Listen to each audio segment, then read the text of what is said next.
Assalamualaikum warahmatullahi wabarakatuh. Sahabat-sahabat sekalian di mana saja berada, semoga selalu sehat, bahagia dan berlimpah. Selamat datang di channel kami Ngopi. Ngobrolin iman, inspirasi, edukasi dan motivasi. Sahabat sekalian, bismillahirrahmanirrahim. Alhamdulillahirrahmanirrahim. Semoga seluruh aktivitas kita di hari ini dimudahkan oleh Allah Subhanahu wa taala. Mudah-mudahan gerak aktivitas kita dijadikan ibadah kepada Allah Subhanahu wa taala. Sahabat, dalam kesempatan ini kita akan bahas satu tema ketika alam mereset dirinya. Sahabat, sebelum selanjutnya kita ucapkan bela sungkawa kepada sahabat-sahabat kita di Pabuat dan sekitarnya yang kena musibah banjir. Semoga Allah berikan ketabahan, kesabaran, dan insya Allah mudah-mudahan tidak akan datang banjir susulan, sahabat. Dan juga tak lupa kepada sahabat-sahabat yang jauh di sana, Sukabumi juga baru-baru banjir, di Bali juga baru-baru ada bencana kalau tidak salah puting beliung. Jadi sahabat,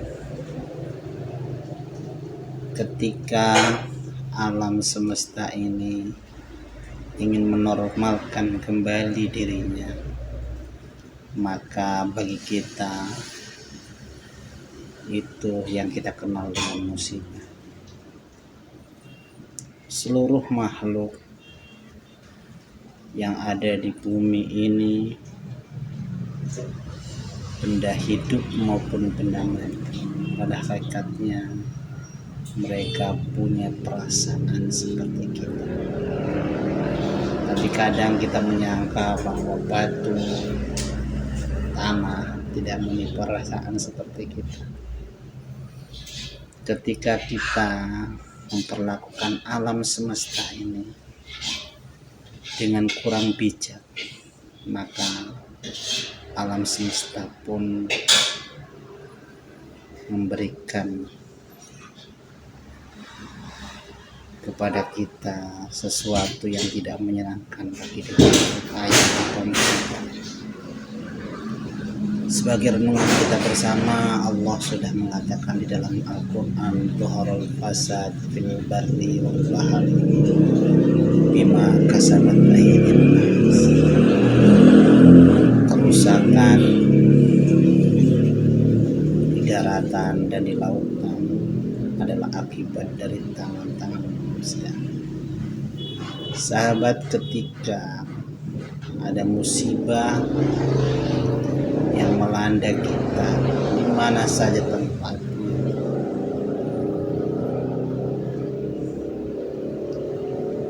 jangan kita kemudian sibuk mengambing hitamkan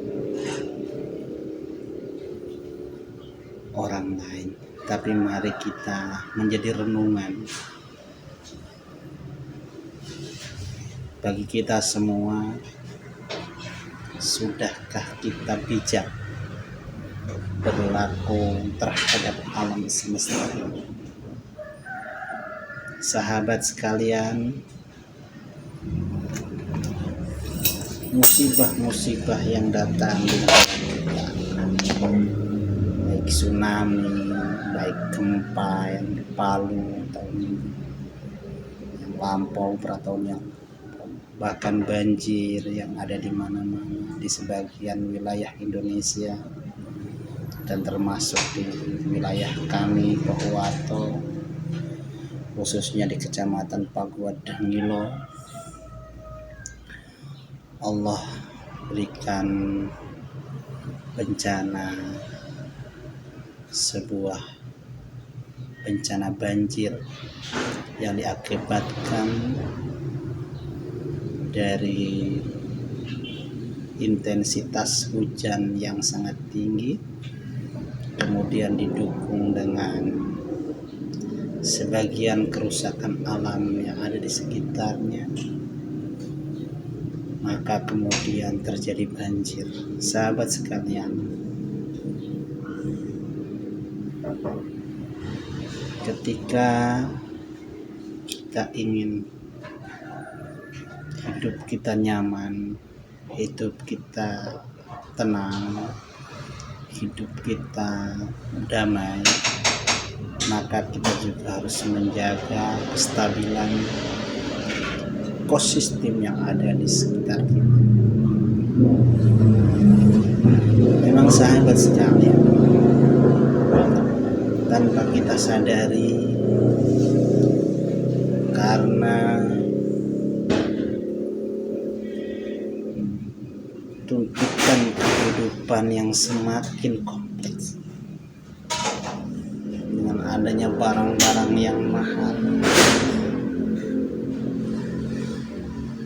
dan sebagainya, apapun itu alasannya, sehingga di antara kita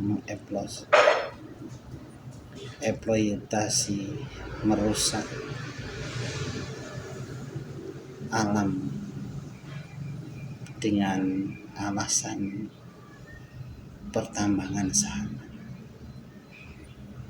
Baik itu yang legal maupun ilegal, pada sebenarnya hakikatnya ketika kita tidak bijak mengelola tanah, lingkungan yang ada di sekitar kita, maka alam itu sendiri yang akan memperbaiki dirinya. Ketika alam itu memperbaiki dirinya, maka akan terjadi musibah bagi kita sebagai manusia.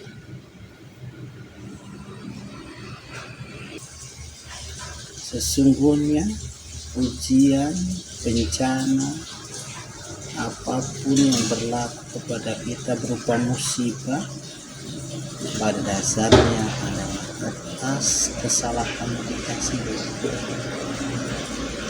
Maka sahabat sekalian, musibah-musibah di mana saja, di wilayah-wilayah Indonesia, tertentu di Indonesia, jadikan itu sebagai perenungan kita masing-masing, bahwa kita semakin harus bijaksana mengelola lingkungan kita masing-masing. Dengan terciptanya dan terjaganya ekosistem dengan baik, maka insya Allah kita akan menjauhkan dari bencana. Dan semoga semua yang terkena dampak banjir ini, Allah berikan kesabaran, Allah berikan ketabahan, dan insya Allah dibarengi dengan hidayah Allah Subhanahu wa Ta'ala sebagai pelajaran bagi kita semua, bahwa alam ini ketika dia memperbaiki dirinya, bukan hanya orang-orang yang zalim saja yang terkena akibat, baik itu orang yang ahli ibadah maupun ahli ibadah. Ketika musibah itu datang, musibah datang tanpa memilih-milih. Ibarat kita naik di satu kapal laut, hanya karena kesalahan satu orang, dia membocori kapal, maka akibatnya semua penumpang di situ akan tenggelam karena kezaliman, kejahatan satu orang yang membuat luka di kapal tersebut. Begitu juga alam semesta ini. Ketika ada oknum-oknum yang merusak keseimbangan alam, termasuk kita, maka dampaknya kepada semua orang di wilayah itu. Maka sebagai akhir, semoga ini bisa menjadi renungan kita bersama, menjadi semakin bijak dalam mengelola alam semesta ini, sehingga kita bisa hidup damai, tentram dan bahagia, dan dijauhkan oleh Allah dari segala bencana. Terima kasih. Assalamualaikum warahmatullahi wabarakatuh.